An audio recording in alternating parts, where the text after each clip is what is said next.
Welcome back to the Matter of Facts podcast on the Prepper Broadcasting Network. We talk prepping, guns, and politics every week on iTunes, Stitcher, and Spotify. Go check out our content at mwfpodcast.com on Facebook or Instagram. You can support us via Patreon or by checking out our affiliate partners. I'm your host, Phil Rabalais. Andrew and Nick are on the other side of the mic, and here's your show.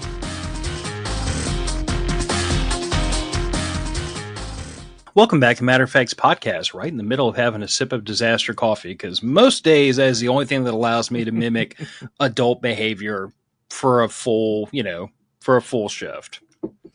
Yeah, I was definitely extra into the coffee today at work too. It's been a long week. Yeah. But I actually, Friday right tomorrow. before we went live, I sent you something on Instagram. It's tea drinkers versus coffee drinkers. I'll have to look at that later. You'll appreciate it, especially if you have a tea drinker in your life. You'll understand. I am a tea drinker in my life. I love me a nice Earl Grey. Yeah, I'm definitely the coffee drinker in every room. Apparently, Nice. when I was at work today, I was literally making a cup of coffee at the Keurig in the break room, and somebody mentioned just in passing, like, "Hey, I was buying a coffee frother the other day, and I just thought of you." And I was like, You're the coffee guy at work. I am the coffee guy at work. A few people have accidentally stumbled into my weaponized autism and started a conversation about coffee. And trauma dumping is a thing, apparently. It's fine. They wanted it. They started it. I mean, they definitely asked for it, whether they intended to or not. That's all right. They learned something. And that means they can be done for the day. Yeah. All right, in the chat, looks like Raggle Fraggle. I see Alpha Charlie Concepts, Jim Nice. Rowles, and we might get a special surprise from Andrew, who's currently doing an internship drilling on the North Slope for zombie worms. But he said he might pop in on us, maybe, if it wasn't past his bedtime. I demand harassment from Andrew. I mean, demand is strong. I mean, I will say that, like, not to put his business out in the street, but like he's been adulting and he's starting to get things. Well, I was going to say he's starting to get things settled, but things are just getting crazier by the minute for him in a good way. Oh yeah, in a very good way.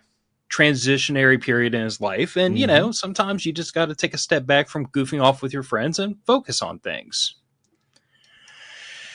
Oh, Jeff Jag is in the chat. We are not starting over. Neither you nor Stuart are going to make us start over. We are going to do admin work really quick, and then we're going to talk about some patron business, and then we're going to get to a topic. So in a little bit of a different order, because the patrons get talked about last this time. They do. Merch, links are in the show description. Southern Gals. Supports small business, supports the podcast. You should consider it. Help me harass them to do hats. Yes, we have asked them about hats, and I'm not pushing real hard on the hats right this minute because one half of... By harass, I mean politely poke at them like, hey, do you do this? Okay, so between your household and my household and the Southern Gals household, there are 3 teachers in those 3 households that have just started the school year. Yeah. So, like... It's rough! Yeah, and anybody has a spouse or is, in fact, a teacher themselves knows that this time of year is like DEFCON 2. Pray for me, Sen Moscato. Yes, there shall be no new business discussed until the next meeting. Correct. But Cypress Survivalist, that link is also in the show description. We have a camping trip coming up in November, and that will probably be the last event we do for the year because we had to push it back so far to make sure we'd have cool weather. But it means that we'll be looking forward to our next Get Ready event next year. Nice. That'll be a good time. Now, patrons. First of all, we have a new patron. I'm calling him Scott number 2 because I don't want to bust out his last name on the public show, but he is Perhaps a Scott Alpha? Well, since we have a Scott number 1. We do have a Scott number Alpha. 1. This is Scott number 2. I just sent him the welcome messages, invited him into the Signal chat. Haven't heard back from him yet. Maybe he'll hear this and he'll reach out. But Scott number... Hopefully he has an eye patch. Yeah. But Scott number 2, if you're out there and you're interested, we have a Signal chat. All the patrons are in there. You can harass them. They'll harass you and you can harass us. So there's lots of harassment going on. So believe everything Eddie says and ignore Phil. No, believe nothing Eddie says and at least half of what Stuart says. Okay, but Stuart's usually academically correct. So you should probably believe what he says. That's why I said half. Speaking of old grumpy patrons. So Ooh. what happened recently, one of the perks of being a patron is that in an effort to control cost and bandwidth and everything else, I've always only left X number of podcast episodes available on the public feed, and then they get rolled off. And then those older episodes that are no longer on the public feed go back to the patron only feed that you can access through Patreon, or you can drop that RSS link into your favorite little podcast application.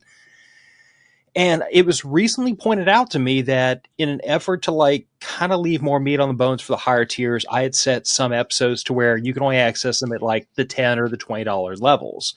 Sure. And due to the patrons bullying me, I revised that. So the first episodes 1 through 50 of the show, which at this point are like 8 years old, They are. those are available to all pay levels. And I'll probably be revising that as I go forward, just to kind of like leave it out there so that a patron at any level has access to all those shows, and you just throw $1 in the tip jar if you feel like it's worth it. Yeah. There's some good stuff from back in the day. Yes. There's also some harassment coming at you from Stuart for your views back in the day. Among them was episode 2, I think, where I was talking about firearms, and I apparently said something about shotguns, despite extolled their virtues from my listening to it. Yes, despite me waiting 7.5 years longer to actually purchase one, and Old Grumpy, who is going to be his name from now on, crashed out a little bit at me. He did have a bit of a fit, as it was almost a live feed of Stuart's stream of consciousness on the Signal chat of him realizing Phil was discussing the virtues of shotguns to then determining the exact math for how long it took for us to bully Phil into buying a shotgun. It was fantastic. He got more and more upset as the further he went into that episode. Yes. Now, to be fair, first of all, I actually didn't take his advice because he was telling me to get a pump action with like multiple barrels so I could reconfigure it to be like, you know, a bird gun or a home defense gun. And I didn't do that. I just went and got a Beretta because I wanted one. I mean, I can't argue with the logic of a pump gun with a rifled barrel, with a long goose barrel, and with a close-in home defense barrel. As far as utility goes, dollar for dollar, you're not going to beat that combo. You're just not. You're not going to beat that combo in capability. But do you hunt geese? Mm-mm. Do you plan to hunt geese or ducks? Are geese and ducks euphemisms for people attempting to take things that are not theirs? Drones. Not likely, but maybe. Okay. Yeah, it's always a possibility. I mean, I got a case of birdshot sitting back there on the shelf and a choke for it. But you know. Right. You know, it's one of those things that, yes, it is definitely a useful thing to have. Do I have a goose barrel for my pump shotgun? I absolutely do. Do you hunt geese? Well, I have hunted geese in the past, and I have hunted ducks in the past, and I have hunted pheasants, which turns out when you come from the world of 3-gun shooting and you engage a pheasant until it drops, there's not much left of the pheasant because inertia's a motherfucker and keeps that bird in the air a lot longer than you think it's gonna. So I went out hunting pheasants one time with a buddy of mine from high school and his dad. They had a guy drop out and they're like, "Do you know any gun guys?" And he called me, said, "Do you want to hunt pheasants tomorrow morning? You got to be to my house at 3 a.m." And I was like, "Yeah, why not? I've got some game loads. Let's go." First pheasant that popped up in my zone, pulled up on it, clack, pump, clack, empty. Because the bird was still flying horizontal at the time. Was it flying horizontal, Nick, or was it falling horizontal? There was horizontal motion. It had not fallen over like the 3-gun targets traditionally do after the first shot. So I was like, shit, miss, shit, miss, shit, miss. No, 2/3 of the bird was gone. I didn't miss. So that was a learning opportunity. I was about to say, learning occurred that day, apparently. Oh, 100%. Got that bird, though. So anyway, like that's just, yes, the patrons in the Signal chat do have the ability to harass me and remind me of things. And Stuart recently brought up something about statute of limitations on a squib round, and I can only imagine he's referring to the squib that I loaded up in my 308 Winchester. which I've told that story on several occasions. Somehow this freaking rocket surgeon managed to load in a whole pile of match grade, hand loaded, hand weighed, individual attention type of rounds. Because this was part of that load of ammo that would stack 4 rounds on top of each other at 100 yards. Nice. I somehow managed to put together one that had no powder in it. But an aggressive choice. But here's how I discovered this. Okay. I'm down in the prone, like belly on the ground, butt in the air, on a shooting mat, on a bipod, all locked in, putting rounds on target, just trying to make like nice small groups, work on my fundamentals and everything. And I slide that bolt forward home with my thumb. I click it down. I get back into my position. I breathe a couple times, steady myself. I ease that trigger back ever so slowly, and I hear the loudest click on earth. And let me tell Dead you, man's gun. when there's a 308 Winchester right here, and you're expecting to hear boom, and then the scrabbling of the bipod on the pavement, and the thump of the butt pad in your shoulder, and all you hear is click and nothing, it's loud. Oh yeah, it's conspicuous. There is nothing louder than an empty gun. Yeah. Now, fortunately, I had the immediate presence of mind to realize that if what I had on my hands was a hang fire and not a squib, I really wanted to leave the bolt shut for a second or two, because I didn't want to open it up with my face right next to it. And then I, opened it up, saw the primer strike, the round. I mean, like, the bullet was still seated. The bullet never moved. That's impressive. Yeah, especially because when I took that round home and tore it apart, the entire case was filled with soot. The primer discharged. But it apparently didn't make enough gas to move the bullet. Well, I would say your crimp was on point. Oh, yeah. Neck tension was like chef's kiss. But, yeah, my dumb behind managed to not put a grain of powder in that whole case. And it is the only time I have ever done that. I have accidentally loaded up some 357 Magnum when the cases were a little bit damp, and that made some very interesting things happen. But that was the only squib I've had. And I don't know why. I've had it happen in 9 and 45 when I did my first batches through my Hordney lock and load AP progressive press.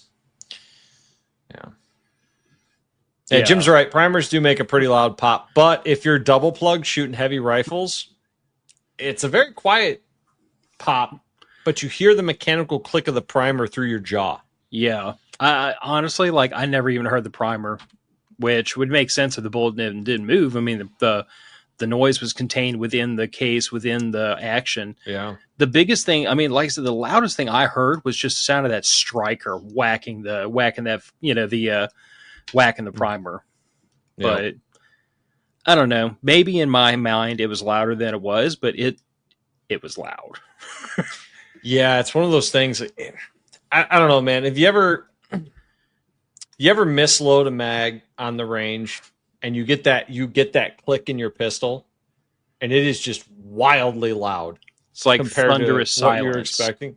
Yeah, it's the weirdest thing. It's the absolute weirdest thing. And it's the only sound you hear when it happens. Yeah. I don't know. Anyway, so if Stuart's not talking about that squib, I'm sure he'll tell me later, correct me, and want to call me out or bruise me up in public over it. But, I wear my scars on my sleeve very often because if I've made a mistake, I want to tell people about it because I don't want them to have to repeat the mistake to learn the lesson. Right, exactly. Anyway, to topic. So Raggle Fraggle kind of owns this one because he was asking us about slings, and then we somehow walked off the reservation just a little bit, decided to make it a whole episode about retention because... Hey, man, A and B go together. It's peanut butter and jelly. Gotta have slings, gotta have holsters. I'm so glad you specified that because when you said A and B go together, my brain went someplace marital and not appropriate for the podcast. But anyway... It's YouTube. It's fine. They have worse stuff on here. Trust me. Not on my show, though. We try to be relatively family friendly. We do.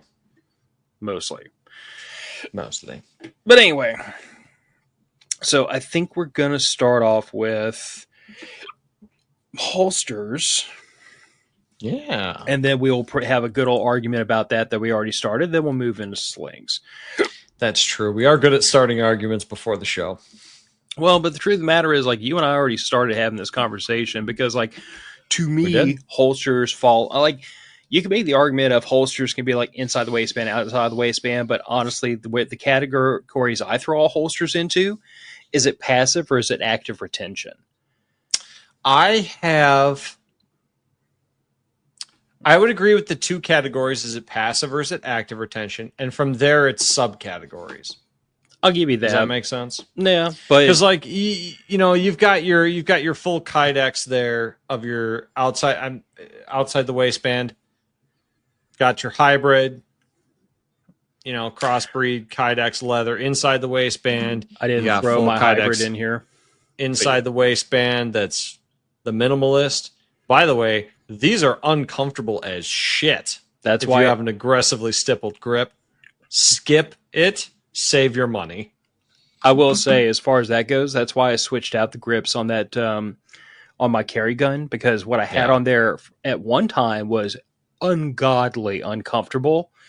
And when we had a gentleman from Lock Grips come on, he recommended these, which they're nice. They're a little bit more forgiving up against my soft, my soft side, but still tons and tons of texture. I have sanded down the grip on my M&P twice because I cannot wear that thing without an undershirt. Mm-hmm. If I've got that grip up against my side, it just sandpapers my skin away. I mean, it's a fantastic grip because it doesn't move in your hands at all. But I like having skin on my body generally. Overrated. Yeah. Raggle is correct. Stealth Gear holsters, purely because of how comfortable they are. I've got a Stealth Gear Vent Core 2 that I wear every day. Winter, summer, fall, spring, whatever. Holy shit, is that a comfortable holster. I know people dunk on them in Alien Gear. I mean, this is one of the Alien Gear hybrids that I wore to death. There's actually a few cracks in the kydex. I need to replace the shell on this one for my XDS, I think it is. But I have now had two of the Alien Gear Vent Core holsters. I've got their Vent Core 2 now.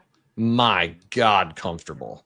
I've still got an Alien Gear knocking around someplace, and they're good for a cheap holster. They are good for a cheap holster. I got away from them because I found, at least for the way I'm shaped, that Alien Gear really was like the most comfortable at like 4 o'clock, like kind of like right on top of the kidney, but not small of the back. But just you know why I got away from them? Just behind your midline. Why? See how there's no backing over those screws? Yeah. Eventually, as you tighten this thing down, as the kydex wears in and the leather wears in, you've got these screws just eating into your side and eating through the waistband of your underpants. You got a grinder. Oh, I do. And I have ground these down. But at a certain point, you need a certain amount of thread in that little fitting there. And these little fittings, they don't look like it, but they're kind of sharp and they're kind of uncomfortable. Where the vent core's got a whole thing behind this that these are sunk down into. I've never had a vent core wear in so bad that you even notice these things not wearing an undershirt. My big issue was always that, like, there were, especially like, going to pick up my daughter from school and everything, there were so many places I was having to go where I had to unholster.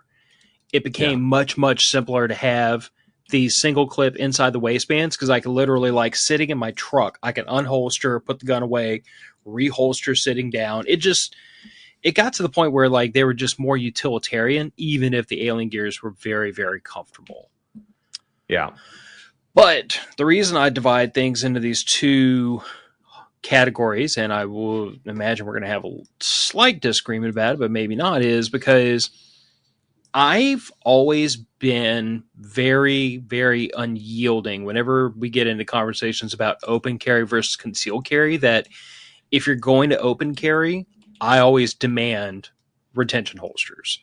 Like, I have no use whatsoever for a person who's going to open carry a gun with passive retention only.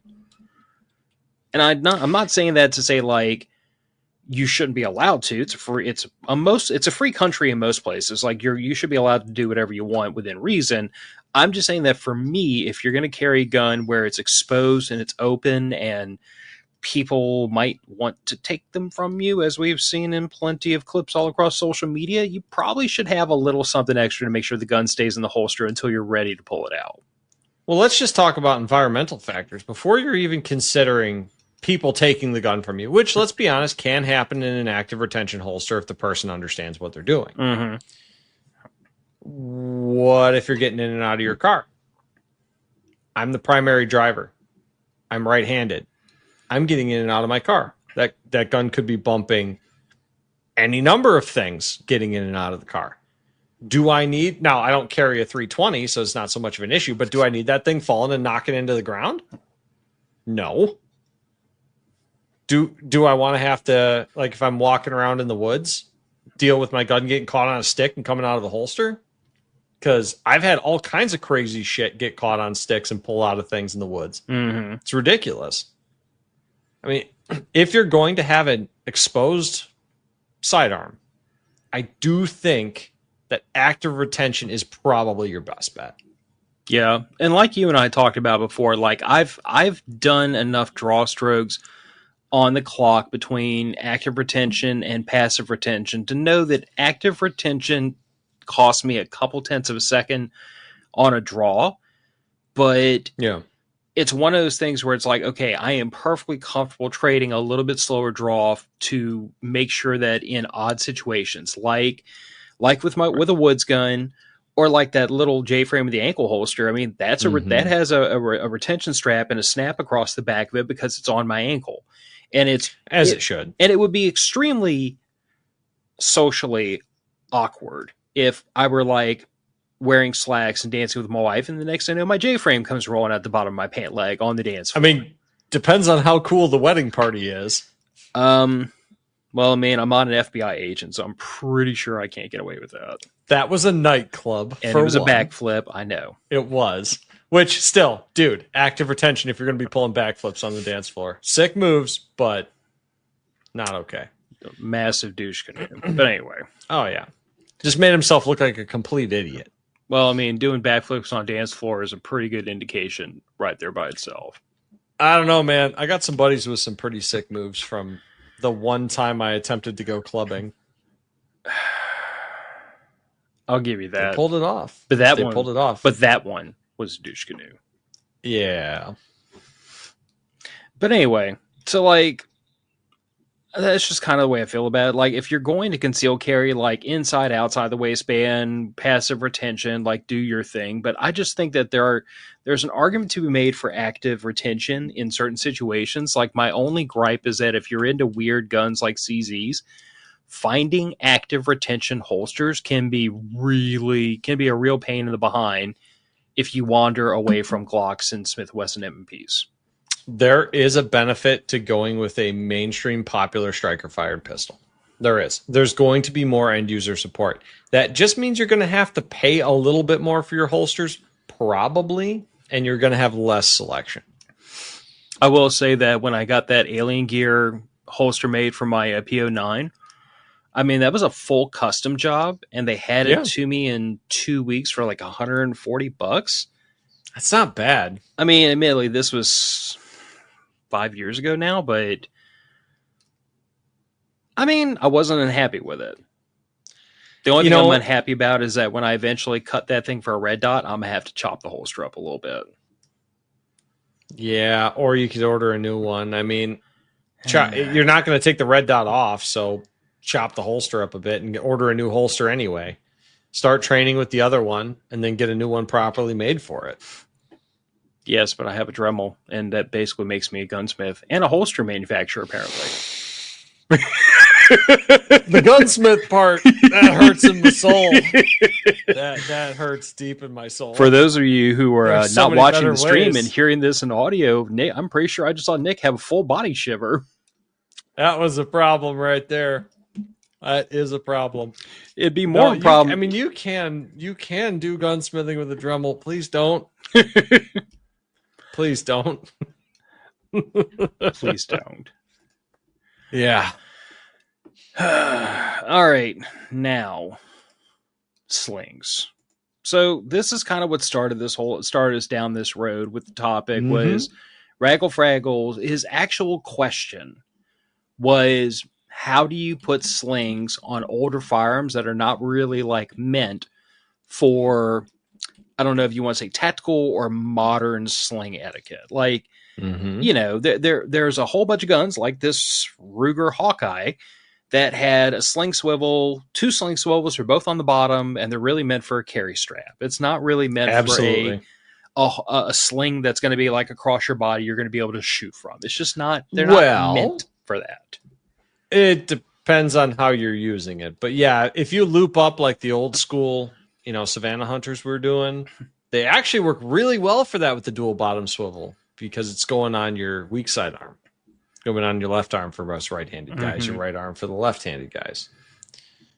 Yeah. But you're not doing the over the back and then through. No. And this is probably like the least applicable image to put here. But it's the most commonly used sling configuration in the country, I'd be willing to bet. Yeah, and if I took that sling off the bottom of that bipod and attached it directly to the sling swivel, you'd have a sling setup that almost every firearm made before, like, I don't know, 2000 has that setup. Oh my gosh, yes. I mean, and back to the earliest swing-equipped muzzle loaders, which 90% of that was for carry. Yeah. Now, I will wholeheartedly agree with you, and we're going to advance through these ever so slightly.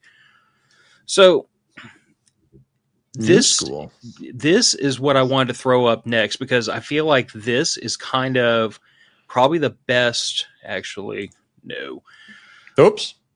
No, you're right. Slightly modernized. Thank you, Nick. It's got QDs, but only one QD. Well, needs two but for full modern. But here's the trick. It's not so much the QD on the front that I wanted to point out. It's the fact that the rear sling attachment is still ostensibly in about the same position. In this case, it's through a loop on the buttstock. The front sling swivel is actually off to the side, but you've got enough. But you have a more modern sling design, at least, that has a lot more adjustability to it. And this is actually, if I remember right, I sized this one specifically so that I can actually like run it around my body. I can loop it around my forearm. Like you can get into what we have some stock images that Nick provided us with later, but like a very stable shooting platform where you use the sling to help stabilize it on your body, to almost act like a third point of contact in addition to your hand and your shoulder. Yeah, absolutely. Or would that be fourth point? Hand, shoulder. So essentially what you're doing is you've got hand, shoulder, and what you're doing mostly with a sling is bracing your elbow. So you're controlling the lever of your offhand to stabilize where that arm is. You're giving it a place to push against with your shoulder. You know what? Let's go slightly out of order and show that. So this is what I'm talking about with using a loop in a sling. This is kind of the old school way of bracing your arm, and I think you've got another one here that shows it a little bit better. You can go right there. Yeah, there it is. So this slide here, you see how the guy's got the loop of the sling up around his bicep? Essentially what you're able to do with that is you're able to apply tension with your arm just by varying your arm angle and finding a place where the rifle almost supports itself through the action that sling is putting on your arm, which will help you stabilize your shots quite a bit. Yeah, and in a more modern context, like you can achieve most of this effect by simply wrapping the sling around your arm and then taking the webbing between your thumb and your forefinger and jamming it up underneath where the sling attaches to the sling swivel.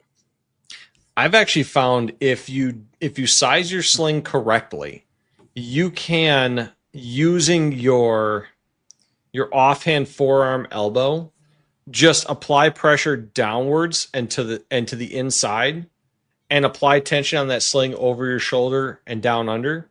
And you don't actually have to manage anything else other than the fore end of the rifle. You can just apply that tension on there as you're riding the rifle, and you can get a very similar stabilization effect without having to loop your hand through the sling like you see in this first image here.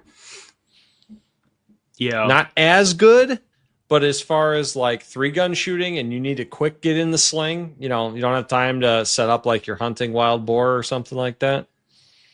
It can get pretty close.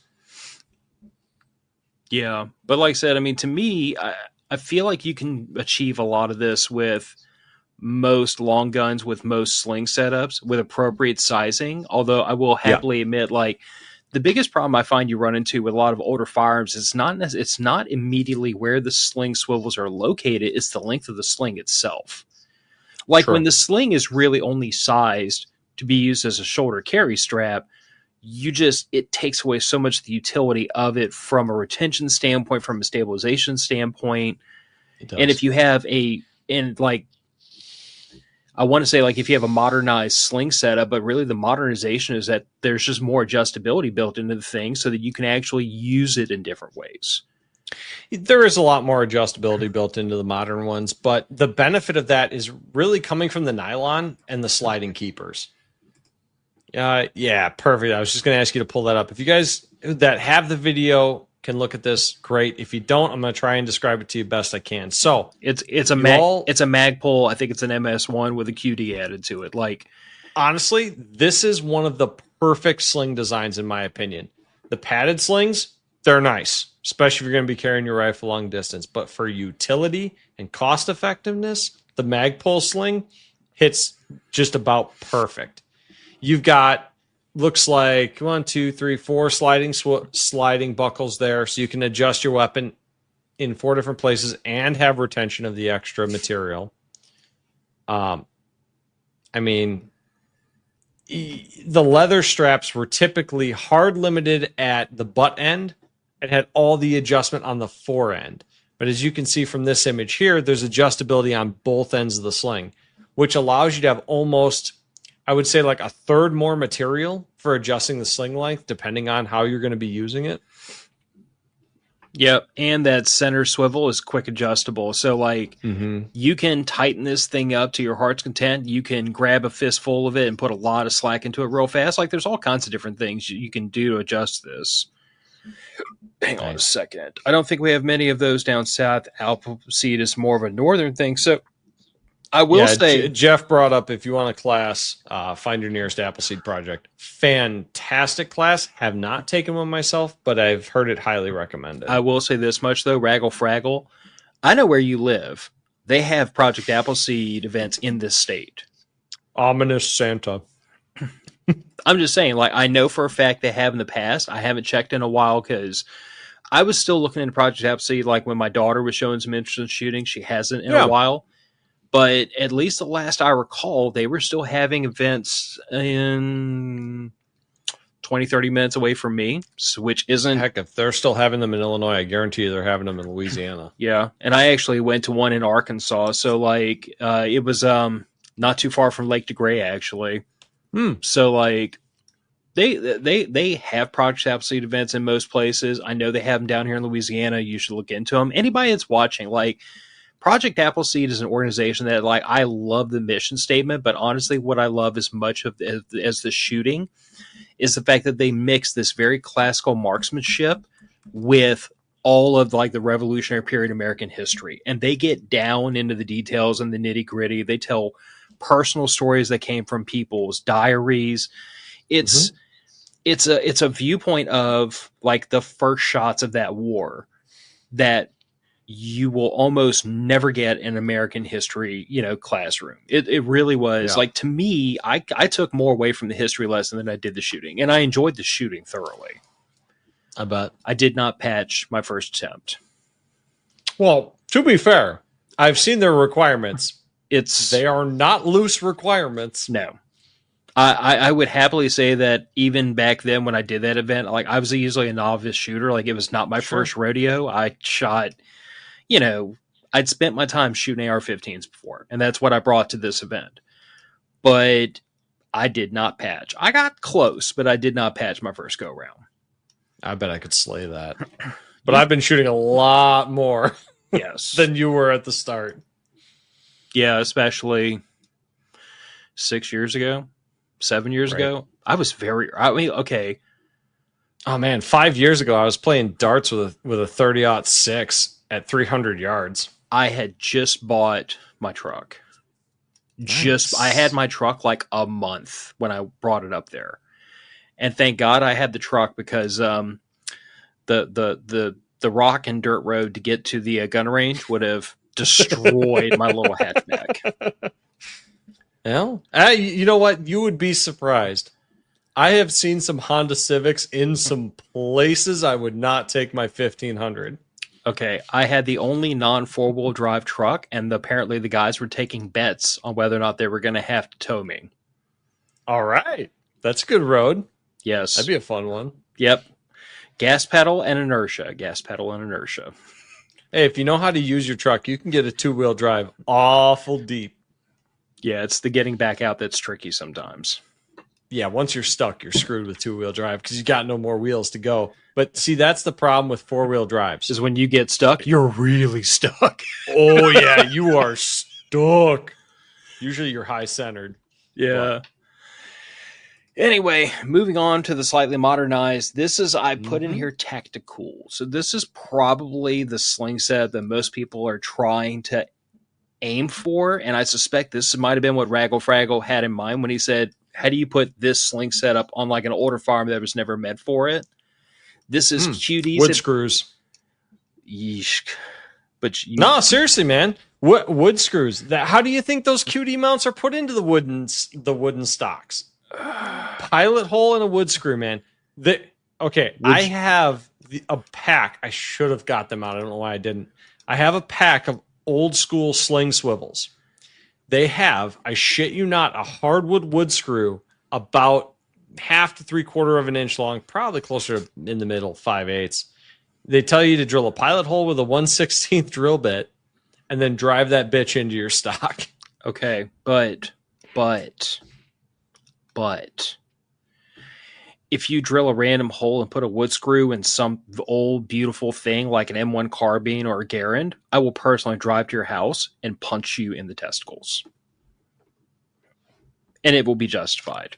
I mean, you can get replacement stocks for them very cheap. Nick, it's just stop wood. Encouraging bad behavior. Look, stop. If all you have is a grand, and then give it to me, and I will buy you a freaking poverty pony in trade. Well, I was going to say, give it to me, and I will build you a bracket to put the sling on it how you want, because I'd rather you not molest a Garand, but that's fine. Okay, but Raggle, that is what they use on AKs. I used to be an AK guy, and we should probably do another AK episode one day, and I will walk you through how much like grinding and drilling and crap I've done on AKs, making stuff fit that didn't want to fit. AKs, look, this is all I'm going to say about AKs. What you got? Let it out. AKs are a perfectly acceptable, mass-manufactured, bulk infantry charging weapon. They are not a modern carbine. No. They're not. No. Can they be made to function pretty close? Yes. Are they reliable? Undoubtedly, if they're manufactured correctly. I got nothing against AKs. Actually. Except modern carbines do everything the AK does more conveniently and more ergonomically. Point of order, though. Okay. When you say manufactured properly, I'm saying if all the tolerances are out of spec, it's going to be shit no matter what. But, point of order. Mm-hmm. When you say tolerances and AK in the same sentence, you do have to admit, Mr. Machinist, that the tolerances are extremely generous. Well, they are, but you still do have certain key tolerances, like the bolt tolerances in the headspace, are more critical than other tolerances. Yes, with an AKs have a wide open tolerance. They were built to be made as cheaply and as fast as possible and given to people that had little to no training on them. And they were also phenomenal. They were also designed to be manufactured by people that hadn't manufactured anything more modern than a bolt gun. Right, a bolt gun or a toaster. Yeah, I mean, like, seriously, you look at the number of countries that the Soviet Union helped set up factories to make these things in. I mean, Romania, Egypt, Poland Right. actually made some really nice ones, but that's neither here nor there. But my point Those is, were mostly milled AKs. yes. But my point is that, you know, the reason why AKs, the reason why making AK accessories has always been a little tricky is because every one of these countries made their AKs a little bit different. They did. And that is the genius of Kalashnikov's design, is that they can all be made a little bit different and a little bit sloppy, and they still work pretty okay enough. True. You just Regal says the design is over 70 years old, guys. The AR is not terribly far behind it. I mean, the AR is 60 years old. Exactly. And Actually- and Regal, yes, I will continue. But I do actually, have wait a second. To why I'm saying drill into your wood stock. The AR-10 was designed in the 50s. It was. So the AR is also About the same. 70-year-old design. Yeah, it's about the same. I mean, I'm not exactly sure on the dates of both, but they're in the same ballpark. So to round that out, though, before I let you go, the critical difference here is that the AK was built with 1930s technology and design principles. It was a semi-auto. Yeah. It was modern design, but the way it's manufactured is 1930s technology. I mean, correct. You have to remember that before they made the AK mill. They made the AK mill because they couldn't get stamping to work right at first. They were trying to use stamping because the Germans had been doing it in the freaking 30s and 40s. And the British were doing it with the Sten and a few others. Yeah. Yep. So it was a modern application of a very current technology. And then everything Stoner did was space age stuff. Like it was literally he was designing a gun in the 50s that other manufacturers weren't going to embrace most of those technologies or even most of those building materials until the late 70s, early 80s. True. So Stoner was 20 to 30 years ahead of his time, and Kalashnikov was 10 years behind the technology trend. Yes. But they both made a phenomenally effective fighting system. They did. Not taking anything away from either, just pointing out that is why the AR, in my opinion, even though they weren't designed that far apart in time, I think the AR is no one would argue the AR is not a more modern design because it was so ahead of its time. It was. Yeah, definitely. So, Raggle, the point I'm getting around to is if all you have is, say, a bolt-action rifle and you're looking to make it like a scout gun setup out of it, don't feel bad about putting a sling swivel, say, halfway back the forend in the side of the wood stock. And don't be afraid of relocating your rear sling swivel from the bottom rear right below the recoil pad to somewhere that's more convenient for how you're going to use it. If you're making like a brush gun or a stalking gun. Yeah. Make the rifle fit your use case. And honestly, unless it's ultra rare collector's firearm, be damn the resale value of it, man. It's your gun, use it. Oh no, I'm not concerned about retail. I just it just hurts my heart a little bit to see a person like drilling holes in a really nice old gun. Sure, if it's a rare gun, but I mean, I've got 2 Mosins in my safe. Do I still have 2? I should check. I got a Mosin in my safe that I convinced into that I cobbled together into a sniper Mosin because enemy at the gates is pretty cool. I'm gonna slap a scope on it and make myself a bent handle bolt out of the original bolt. You know, how many million of them damn things did they make? Some people would say it's problematic if you can't remember how many guns you have. To be fair, when I bought some number of Mosins, I did buy them by the crate at a time when they were $50 a pop or $200 for the crate. So back in the day when you could trade like a case of Schlitz for a crate of them. Dude, I got pulled over leaving a gun shop because I bought a pallet of Spam cans with another buddy of mine. And we got pulled over because we tarped a pallet of ammo in the back of my Chevy 1500. Nice. Turns out at that time they were really cheap, and I had just gotten my first big kid job. Same job I have now, believe it or not. So you're still a big kid. Well, yeah, I guess. Listen, I'm convinced that men never mature past age 25. Yep. I mean, I'm still functionally a 16-year-old. I was going to say, I would set the bar closer to 17, 18. Well, I was allowing for the time when you're like 75 or 80, although I'm pretty sure you start regressing at a certain point. Okay, so my grandfather, I get into some shenanigans now and then. No, My grandpa not is you, the Nick. king of shenanigans. Is this I the have one that was watched- OP4 and stole a truck? Yeah. Oh, okay. Oh, that one. 100%. Stole a truck and a bunch of machine guns? Yeah, absolutely. I have watched that man just trying to check out at Farm and Fleet convince the checkout lady that he thought his checking account number was his social security number just because he thought it would be funny. So he's rattling off his social security number to a store full of people because that's how they identified me in the Army. Oh, goodness. Dude, it's completely off topic. We were in this cafe. All right. We're in this cafe having breakfast. We'd gone up to this lake that my family's been fishing at for like 80 years. And this little cafe. And there's this lady there. And she's ordered pancakes, right? And pancakes come. And she starts laying out napkins on herself. And, not like to tuck the napkin in your shirt. She tucked a napkin in her shirt. She put a napkin on her shoulder. She put a napkin on the other shoulder. She started laying them down her shirt strategically.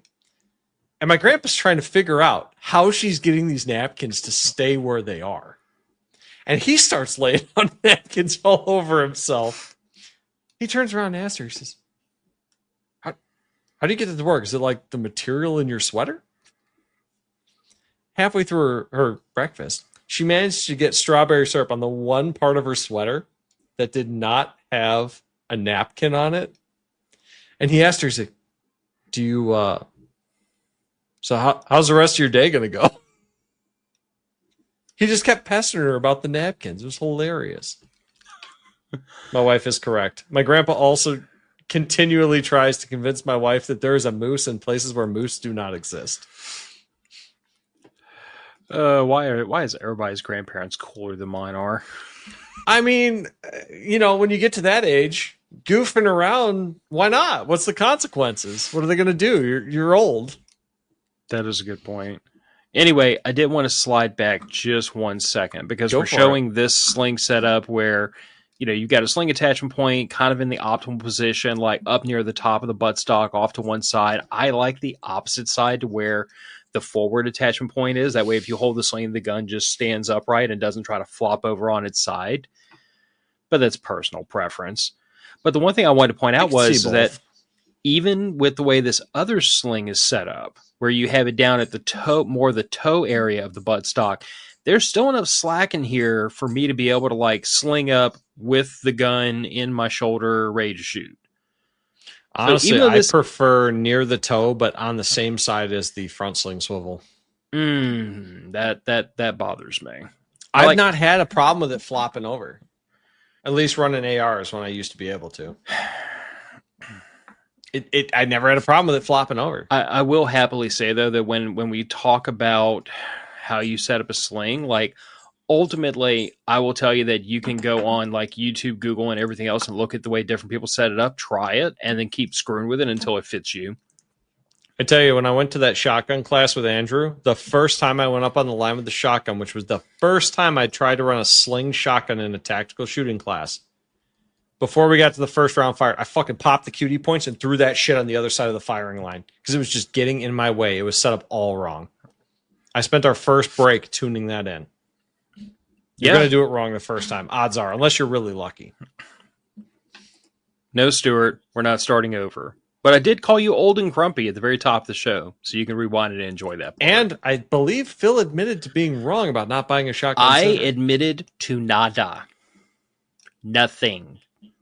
You were wrong. Admit nothing and make counter accusations. That is the way of the podcast. I do believe that is politics 101. That too. But anyway, so like as you move from like this setup towards this setup, like the two things are, yes, you're moving the rear QD point up towards top of the stock, but you're also bringing that forward QD point further back. And this is a personal preference for me, because what I like about this setup, where the sling points are a little further away, is that it does give me the ability to use the sling to stabilize the rifle. True. And not just while shooting, but also the sling itself, because the attach points are further away from each other, they have more control over the rifle. So if I'm going to drop the rifle, if I'm going to sling it, if I'm going to throw it over my shoulder, have it on my back, it's just all around a more stable platform. When you start moving the QD points closer together, the gun has more movement, which is really handy if you want to transition shoulders, if you're moving in and out of vehicles, if you're doing, I hate to use Magpul buzzwords, but if you're doing more dynamic things with rifles, if you're moving more, then getting those getting the sling attach points closer together makes the gun more mobile at the expense of stability potentially. Because with that rear sling point as far back as it is in this setup, I can no longer use it. I can't wrap my arm up in it and then slide my hand forward to tension the gun up and use the sling as effectively to stabilize. Not anymore. True. Not with the sling attach point like 2 inches in front of the mag well. It's a lot more mobile, but it's less stable. I think it's at this point I have to bring up single point slings and my hatred for their existence, except in one situation. There's one situation that I believe they're useful for. Phil, do you know where I'm at? Vehicles and micro rigs. So if you've got like a pistol caliber carbine or say like that Scorpion, all right, single point sling. Guess what happens if you try to run with it using both your hands? Your testicles not hate on the you. rifle. Yep, your gun hits you in the dick every single time. I have seen guys try to run single point slings in a bunch of classes. Every single one of them gets hit in the nuts with that. If you're a lady, hey, congratulations. Maybe single point slings can work for you. No, I know ladies who've been hit in the lady bits with things, and that doesn't apparently feel any better for them than it does for us. Ah, fantastic. Single point slings suck unless you're doing executive protection, close quarters, and vehicles. Or maybe if you're a eunuch. I mean, maybe then, but I'm not a eunuch and I don't know any. So I mean, also you have the problem of them twisting up between your legs and tripping you, maybe. I mean, look at your Scorpion here. You've got your sling points so close together, you're getting 90% of the value of a single point sling. Yes. Without getting whacked in the testicles with your firearm. And that's the reason I snuck this in here, is because on this, the reason why the sling attach points are as close as they are on this is because, first of all, that's where the sling attach points are on a Scorpion. They are. And second of all, is that if I attach the rear sling point to the back of that folding brace, then when I fold it, things are moving around in places I don't want them to tangled. be. Whereas if I keep the sling attach points on the receiver like they are, and I fold that brace, I can shoot the PC. I can shoot this thing with the brace folded. I can have the brace folded and have it slung around my neck. I mean, this is a really, it is the same setup you saw on that 16-inch carbine pushed to the limit, because the sling attach points are so close together. The gun is extremely mobile. There's no stability provided by the sling whatsoever. And there's not in the way of like a Wayland sling or a hasty sling even. I'd have to try running it to tell you. I bet I could figure out a way to try to stabilize it fit right. But it definitely wouldn't be as intuitive. But Jeff raises a good point. 3-point slings. 3-point slings. I've never run one. I've never even tried. I have for 5 minutes. And then I yeeted that thing over the berm and put a 2-point on it.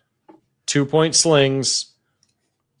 From what I've seen, 2-point slings do all the things that 3-point slings claim to without added complications.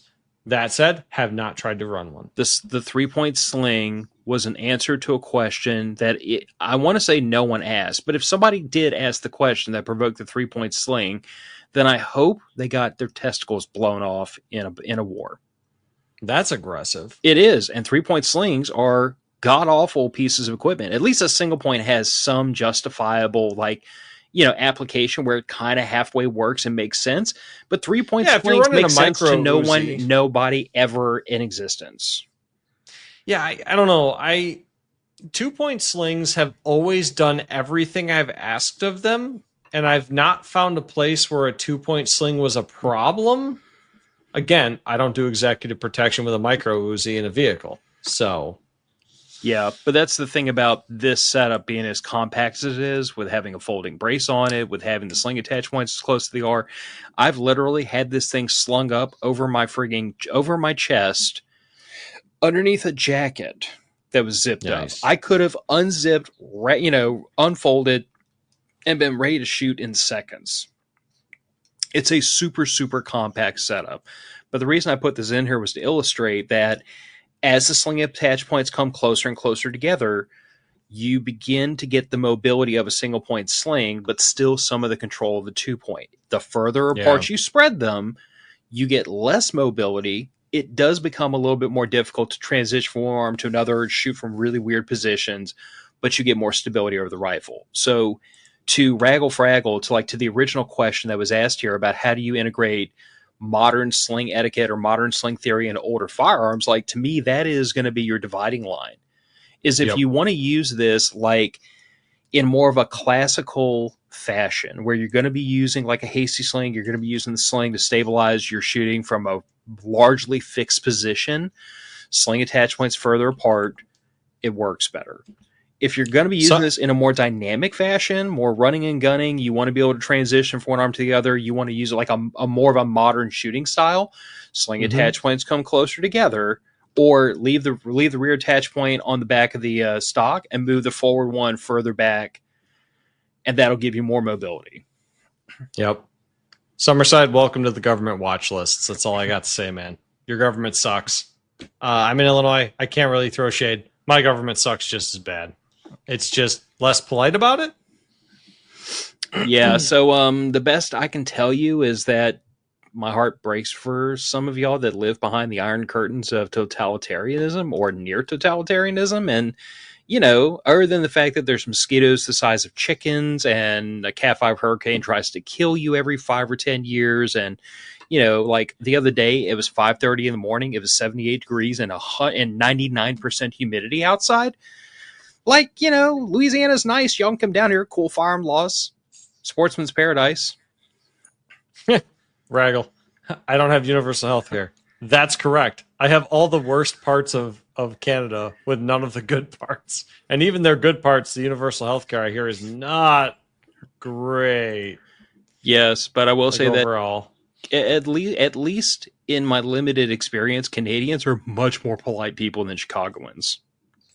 Well, you know how you got like Southern hospitality, where let's say, bless your heart, and really that's a criticism. Yes. In Chicago, we just skip right to the criticism. Okay. So you might have heard us talk about a friend of the show who he took a step back, but we still bump into him occasionally. Name is Matt. He's from your state. Yeah, he was at prepper camp with us one year when he learned for the first time, I want to say deep into his 30s, what bless your heart meant. And that for most of his life, he thought Southern people were just being like super freaking sweet and polite. And then he finally realized bless your heart was them saying like, you stupid motherfucker. Yeah, when my grandma said that, it was usually because she felt too bad to hit you with something. Anyway, I totally lost my train of thought. Essentially, what we were talking about, Phil, was the fact that you can make an old school sling setup work like a new style. You certainly can. Yeah, Raggle throwing shade. Yeah, Raggle has when I'm going to SBR this thing and put a real stock on it. Just as soon as I don't have to ask the ATF permission to take it across state lines, because I live in a free country and I shouldn't have to have a government permission slip to relocate a firearm in my custody from one place to another. And toss $20 to FPC, guys. Yes. They're doing the Lord's work. They are. I'm not holding my breath, but I do like to be proven wrong. It's the cool thing about having low expectations. I'm either pleasantly surprised or I'm not shocked at all. They got me concealed carry permits, man. Yes, and they're working on Pritzker's fancy little assault weapon ban. Maybe they should work on his eating habits and blood pressure before that fat nonsense. He's over. Running for president next time. Have you heard? It's the first running he's done his whole life, apparently. Nonsense. He used to be an athlete. Power eating is not athleticism. No, like he was like a high school or college athlete or Neither something like that. He really likes to refer to that. Neither is being a power bottom. Hey now, power bottoms are very athletic. You're not making the case using Pritzker as your example. Nope. Anyway, I have nothing against the peer pressure Beretta. Yes, the peer pressure Beretta. So I threw this in here with a banner. No perfect solutions. So you remember we started off talking about how I don't personally think having the sling swivel on the bottom of the stock, where you're going to find it in a lot of less tactical firearms, I don't feel like it's the end of the world. That's where it is on a Beretta. I did move the forward sling swivel back a little bit. I didn't try to attach that silly little piece of plastic, mostly because I have trust issues. So I put a real legitimate Magpul sling swivel into the M-LOK on the handguard, and it's much, much more stable. But I have found so far that as long as I have and again, this is another Magpul MS1. There's a reason why I have those on so many of my guns. I understand they are like the most basic bitch sling out there. Everyone's run a Magpul MS1. There's nothing cool about them. There's nothing sexy. They are not cute. They're not nice. They will not get you laid by gun buddies, and they will not impress your friends, and they will not get you Instagram points. But they work. They work. They're ubiquitous. You can buy them. They just work. They work. They do sling things. I have one on my Beretta. I don't own anything. It just works. Yeah, I don't own anything in the firearms world that I consider to be like esoteric or really like way out there. Most of the stuff I own is stuff that is like tried and true, and it works and it does what it's supposed to do, and it's well-worn path, and I don't have to wonder about, oh, is this going to fall apart, or oh, is this going to last? Because 200,000 gun guys have tried it before I did, and if it was a piece of crap, we would know about it by now. I mean, I've yet to wear out a Magpul sling. I've tried. Yeah. But like I said, I found that with this, having this adjusted to about the right length, I have no problem. Like everything except transitioning. Transitioning does get a little bit weird when you're... Yeah, it gets hard. Yeah, transitioning gets a little weird when your sling is attached to the bottom of the buttstock. When it's at the top, I find that things move around a little bit better, but when it's at the bottom, it sneaks up under your arm and comes across your chest. Like, it can be done. It's just not as intuitive. It's not as nice.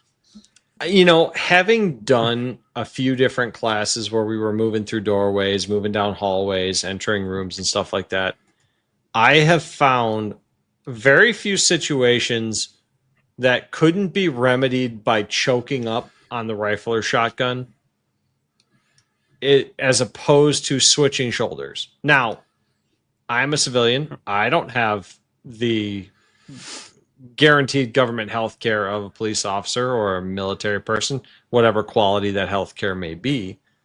I'm not ever intending to clear a building. No, but the one thing I can tell you is like in my house specifically, if I need to secure a very specific spot in my home, I have to do it from the left shoulder. Okay. Or that's fair. I have to expose this much of my torso. That's a rough choice. I would go lefty. So there are situations where it makes 110% good sense to just eat it and switch shoulders. I will say though that the shell ejection on the Beretta might get a bit aggressive shooting lefty, but that's a small price to pay. Small price to pay.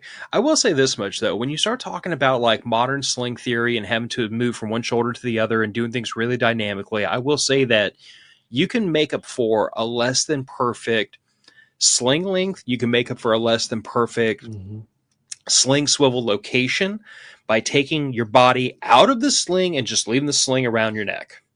True. Not optimal, not perfect, not comfortable, not as comfortable. But for a specific situation, to pie a corner properly, I have to shoot from my opposite shoulder.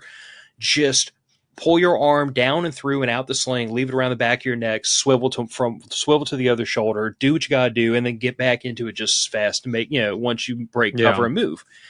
Like there are ways to do this, and to your point about choking up on the gun, everyone's heard that argument of I need like an 8-inch SBR so I can go through doorways. I'm telling you right now, I learned to do vehicle operations in an armored Humvee with a 20-inch M16A2. It can be done. I did a number of room clearing classes with a 20-inch AR. Yeah, I didn't have any problems dipshitting into the door trim. No, it's very doable. It takes practice, and it takes a little bit of technique. It takes slipping the buttstock out of your shoulder and down under your armpit. It takes sometimes. I preferred up over my shoulder. I was gonna say that's another technique, and I've done it both ways. I find it depends on what I'm doing. Absolutely does. But I've found that as far as getting back on the gun quick and getting onto a target quick, if you're up over your shoulder and your line of sight is directly down that gun barrel, guess what? I'm on target. And I can, with my wrist jacked up like this, I can handle a recoil of a 223 just fine. Most people can.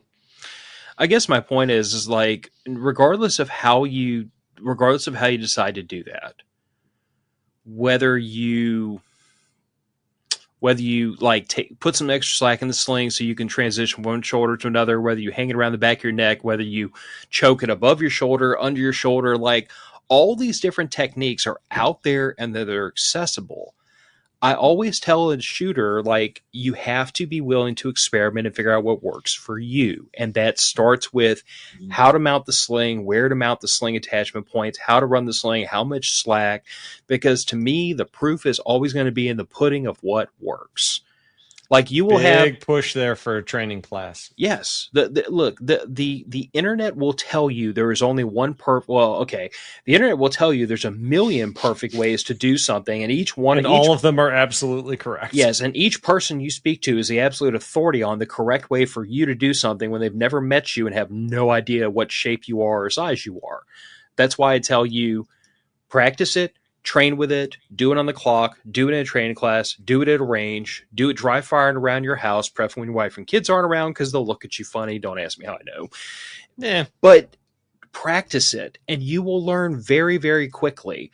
This sling is too damn small. I need to put some more length into it, or it is way too big. I like it's just hanging off me. I can't use it for stability. Or I really want this sling attachment point like back a couple of inches, or I want it forward a couple of inches, or I want to run it a different way. You will learn your body and your body mechanics, and to a degree your training habits will tell you. Like to the point Nick and I just went through, where he said he prefers to put his buttstock above his shoulder versus me like to put it below my shoulder. For an AR, for a 12 gauge, don't do that. No. For a 12 gauge, do not do that under your armpit every single time. But absolutely. Here's the thing. I've run both ways. I think there's a good argument to be made, depending on the situation, to do it both ways. Nick and I had a whole conversation several months ago about over the top of the receiver loading versus under the receiver loading for a shotgun. See, I've messed up my wrist a few times. I cannot do underneath. I can't do underneath. Can't do underneath. Yeah. And here's the thing of it. I've got a bone to pick with Stuart now. The best shotgun guy in the world. The Hot family, the guys from SimTag, doesn't matter. Pick your trainer. The best shotgun guy in the world could tell Nick the best way to do this is load from underneath. But his body mechanics do not allow that. Period. Yeah, the way my wrist is jacked up, I can't twist my wrist in that direction. Yeah. Now, me personally, I can do it from below. I can do it from above. I practice both ways. But like I told Nick, I'm like, I used to do it above a lot, but I had to reteach myself to do it from below when I put the red dot on top of my shotgun. Because now you would think that red dot would just be a nice index point, like put it on your palm and drop your fingers just drop right into the chamber. But for some reason, putting that red dot on top of the chamber, I miss the chamber more often now. And this is why you got to train with your gear. Yeah. So, all right, I got to disagree with Stuart on this one. He says, in a home defense scenario, won't be using a sling. I think slings are even more critical in a home defense scenario. What happens if they get hands on your gun? Can you guarantee that you are strong enough to retain control of that weapon? Because I bet you There are damn few people on this planet that can pull apart a Magpul sling while it's strapped around my body. Can I intone to you a story that was told to me by a drill sergeant who was infantry? Go for it. I'm welcome to being wrong, but man, well, for retention, it's hard to beat a sling. So he was specifically asked this question in base training by private. To his credit, he didn't smoke the hell out of all of us. He answered it truthfully. Exactly what he did was he looked at us and he said, "How hot do you think a barrel gets after you rack off half a magazine?" And the private said, "Very." And he said, "I can promise you that if somebody grabs the end of my barrel and I pop off 10 rounds in quick succession, he's still holding on to it, he can have the damn thing. He deserves it." That's fair. I suppose where I'm at is, okay, so you're me. You're in the house. You're holding your position. Grabs hold of the gun. What if you freeze up for half a second? Now, see, I don't know that I would take a strong stance on this. I would only say that me personally, I've trained to be able to secure this house from a variety of points. Gotta say this though, Stuart, that's fair. If the way your house is set up, that is an impossibility, fair enough, disregard me. Yeah. I would just say this much. I've trained to, I wouldn't say I ever want to have to clear the house by myself. I really don't want to have to. Like, clearing a structure by yourself is a really, really bad decision. Clearing a structure by yourself is a recipe for Sister Fire and a Molotov cocktail through the window. Yeah. Now, let it clear itself. There are situations under which I would do it if I had to. Like, if my daughter's at one end of the house, my wife's at the other, and I have to get them co-located, like, I will do what I have to do. But there's right. So that's a situation I'm not in. We're a house of just 2 adults and a dog. Yeah. We don't have a child. But if you had your wife in one room and the dog at the other end of the house, somebody broke in the front door. It's hard. Yeah. But like I said, to me, I've never been in a situation moving through this house even with a long gun where being slung up stopped me or slowed me down much. You know what I'm saying? That's so to me, I don't know that I want to take the hardline stance of sling prevents problems, but it's like sling doesn't create problems. So why would I not use the sling that's on the gun? Because every long gun in this house has a sling. In my opinion, and this is all it is, it's my opinion, sling prevents issues more than it creates. Yeah. That's just how I feel about it. I've never had a problem maneuvering with a slung gun because all my classes have been done with a slung gun. It's all I know. Although Stuart is 600 years old. He is. So, he was around before slings were equipped on firearms. Yeah. I mean, you know, Stuart did have to tell Christopher Columbus which way to sail to make it here. So turns out east.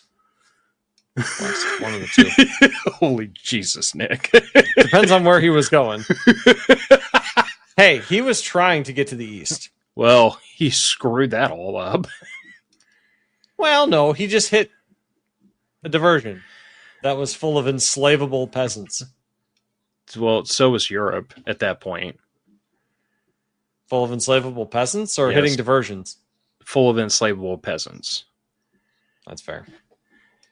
Anyway, so like that's my whole spiel on slings, even though we did this slideshow largely out of order. You know, like, to me, the slides are more for convenience than anything.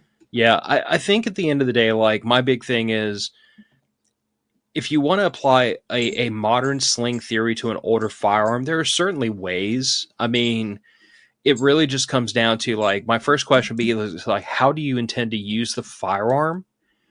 And let that drive your decision on how do you attach that sling, how close together are those sling attachment points.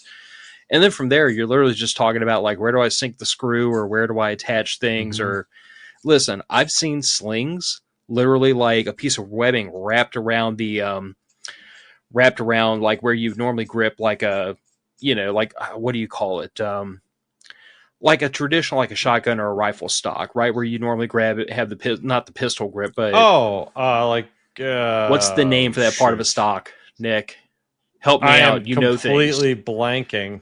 But I've seen slings literally attached. Words are not my strong suit. Wrapping a piece of webbing around that and just tightening it up real tight. Man, I have seen slings ghetto attached with hockey tape around the fore end. Paracord is becoming popular for slings. Yes. It comes and goes. Just like those paracord wristbands and paracord belts.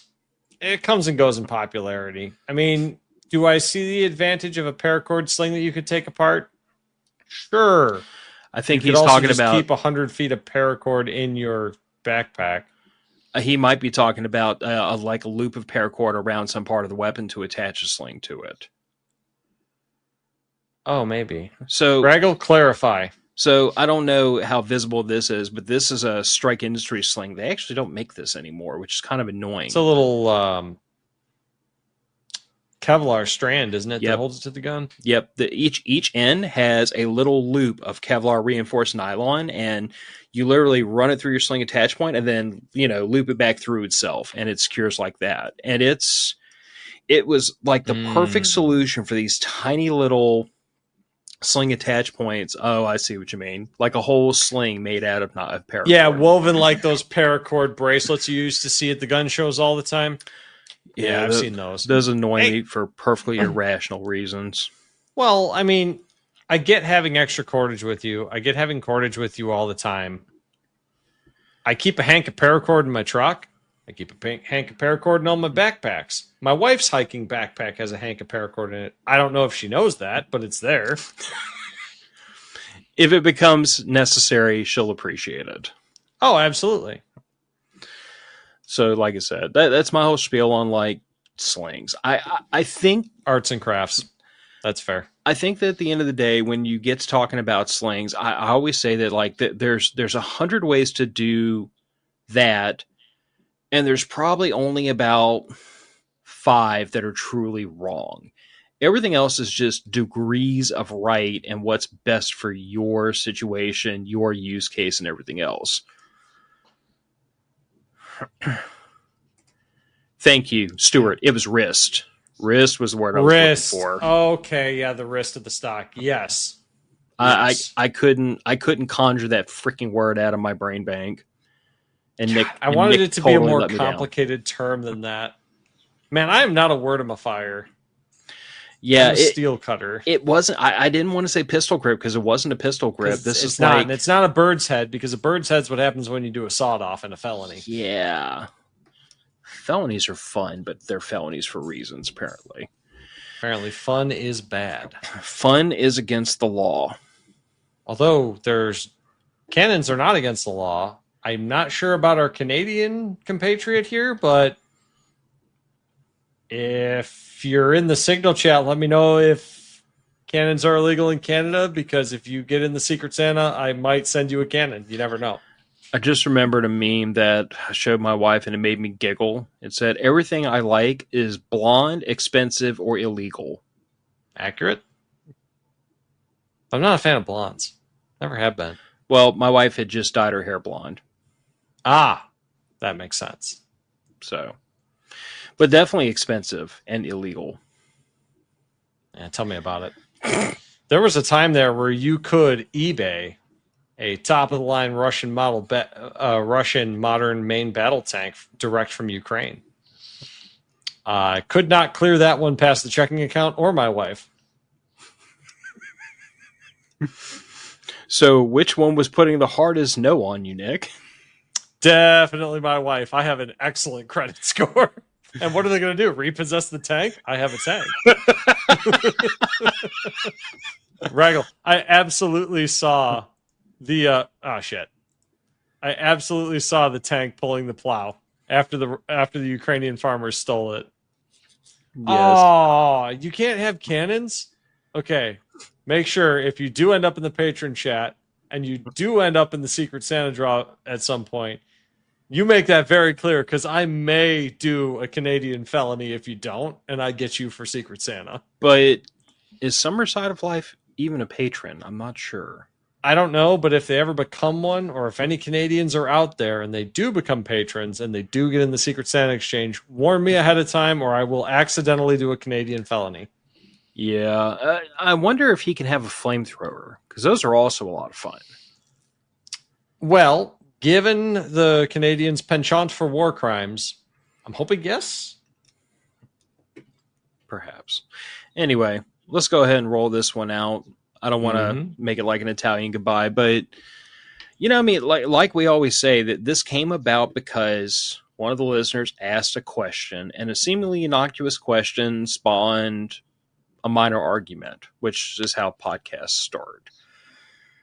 But Yeah. we're always up for listener questions, and in particular patron questions, and occasionally we're bullied into taking on topics.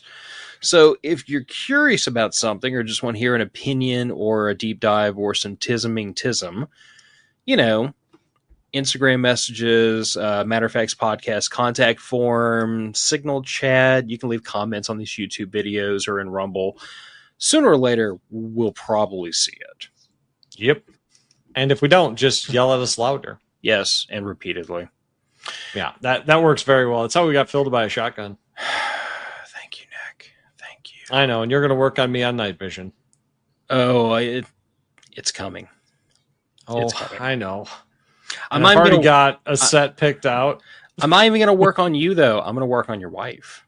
Oh, that's the dangerous part, because that would be so easy. Rachel, we need to talk about stargazing with the PVS 14. There was a meteor shower we missed out on because I did not have night vision. Didn't I show you the videos I shot of a meteor shower that was down here with the PVS 14? You definitely showed them to me, yeah. Was it not? In suburbia. Oh, yeah, dude. It was a gabagoo Phenomenal pictures. Yep. Oh, summer side of life, night vision I can have here. Well, there's a little bit of fun we had. Hey, man, if you rule the night, you're going to win, no matter what your equipment is. Yep. Can't shoot what you can't see. Yeah. Well, unless you have a minigun. Suppressive fire is suppressive. It is. All right. Matter of Fact's podcast is going to go out the door. Phil and Nick are going goodbye. Andrew didn't show up, so I'm going to bully him later, and we'll be back another week. Good night, everybody. Night.